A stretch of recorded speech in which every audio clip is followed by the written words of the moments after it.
Un matin d'hiver d'une clarté cristalline, dans le quartier le plus élégant de Scottsdale, le showroom de Summit Automotive s'étendait comme un sanctuaire de modernité et de prestige, ses larges baies vitrées reflétant le ciel pâle et les façades ciselées des immeubles environnants. Une atmosphère solennelle et délicatement feutrée imprégnait l'air, rendant chaque pas mesuré et chaque respiration presque cérémonielle. C'est dans cette attente silencieuse qu'Annie Cartier, silhouette longiligne couverte d'un manteau de cachemire ivoire, franchit les portes automatiques. Son regard, vif et déterminé, balayait l'espace sans se laisser distraire par les lueurs irisées des carrosseries et la fraîcheur soyeuse du marbre sous ses bottines parfaitement cirées. Elle ne tenait pas simplement une clé de voiture. Elle portait un serment, celui qu'elle s'était fait à son fils Ethan lorsqu'il avait obtenu son diplôme de Stanford. Sa tenue conjuguait confort discret et élégance assumée. Un pull en cachemire couleur flocon, posé sur une chemise immaculée, glissait sous une veste en jean adoucie par le temps et rehaussée d'une broderie ton sur l'épaule. Un pantalon en laine sombre à la coupe impeccable, un collier fin en or blanc reposant délicatement sur sa clavicule. Dans son sac, un petit carnet de cuir où figuraient schéma d'entretien, rappel d'essai et questionnaire de satisfaction, vestige de son rôle de présidente du conseil d'administration. La partition feutrée du jazz monta en intensité à son entrée, comme un hommage musical à sa présence. De chaque côté du gigantesque hall, des rangées de Bentley Continental GT et de Ferrari Roma semblaient en lévitation. Des écrans tactiles à la finition mate diffusaient des images animées de moteurs vrombissants, tandis que les conseillers, en complet 3 pièces, accueillaient les clients avec un sourire étudié et un « bienvenue chez Summit » parfaitement synchronisé. Annie progressa sans précipitation, portée par le cliquetis feutré de ses escarpins.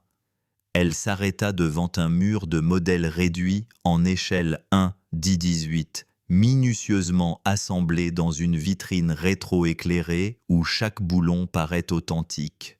Elle reposa son regard sur la ligne parfaite d'une Maserati MC20 en soupçonnant les ingénieurs d'avoir emprunté des techniques de pointe issues de la Formule 1. Au centre trônait le joyau tant convoité, la Porsche Taycan Turbo S.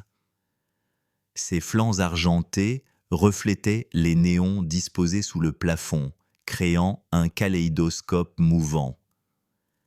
Annie effleura la calandre, comme pour vérifier que la promesse de 761 chevaux était réelle, et non une illusion marketing.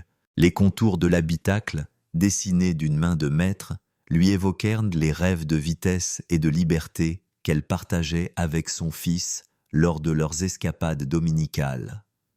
Derrière elle, le son sec de talons la ramena à la réalité.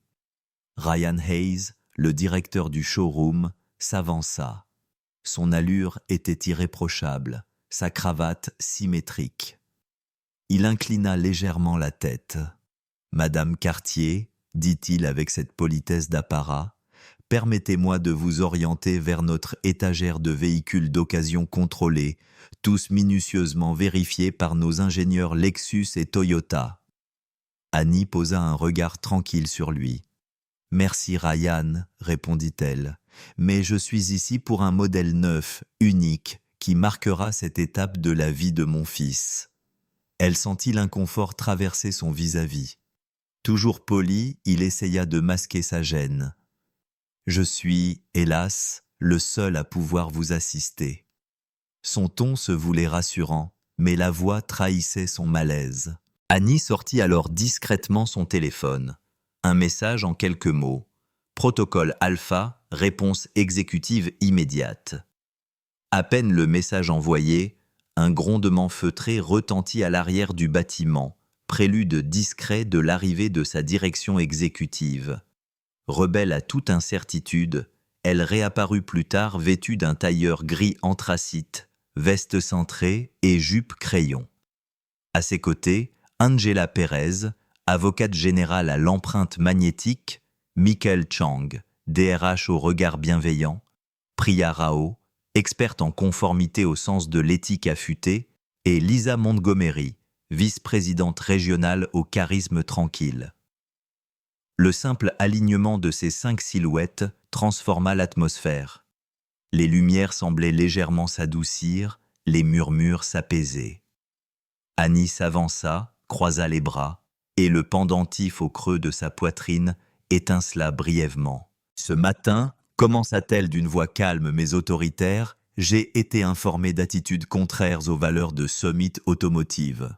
Messieurs Hayes et Caldwell sont relevés de leurs fonctions avec effet immédiat. » Instant de sidération. 2 agents de sécurité entourèrent les 2 hommes dont les visages mêlaient incrédulité et honte.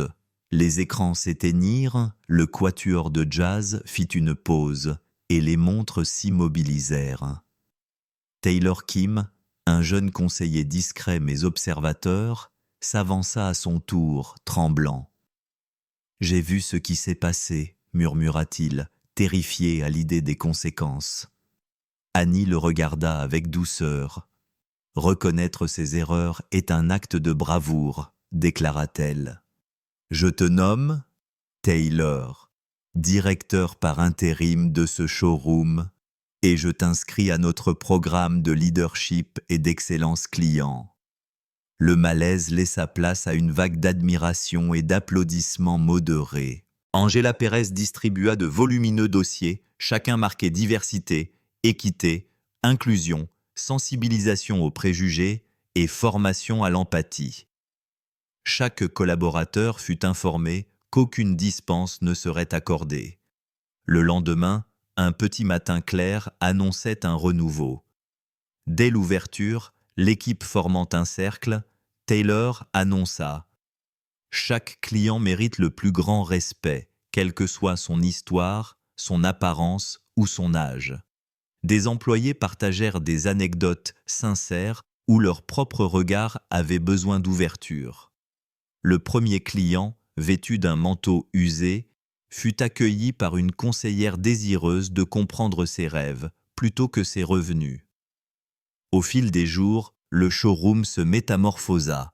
Les fiches techniques commencèrent par la rubrique « Votre histoire », invitant chaque acheteur à partager son projet de route, ses souvenirs d'enfance et ses aspirations. Les conseillers questionnaient avec empathie. Pourquoi cette voiture ? Quel voyage pourrait-elle symboliser ? La technologie la plus pointue s'accompagnait désormais d'une écoute authentique. Puis survint le grand jour. Annie apparut dans une robe fluide grise ardoise, délicatement brodée de motifs géométriques ton sur ton. Ethan, vêtu d'un sweat Stanford, sortit d'une berline bleu nuit, les yeux pétillants. Le personnel, ému et élégant, forma un demi-cercle autour de la Porsche Tillon II.